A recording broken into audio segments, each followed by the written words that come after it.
Taka achana hizi mishe, anatafuta maisha amani.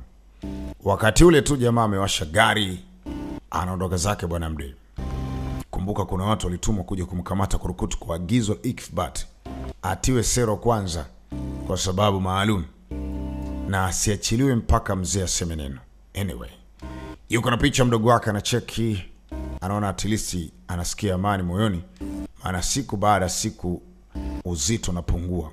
Lakini ikopita muda, gari limeingia na hao wamekuja kumkamata. Tuko poa. Nikulete katika episode 83.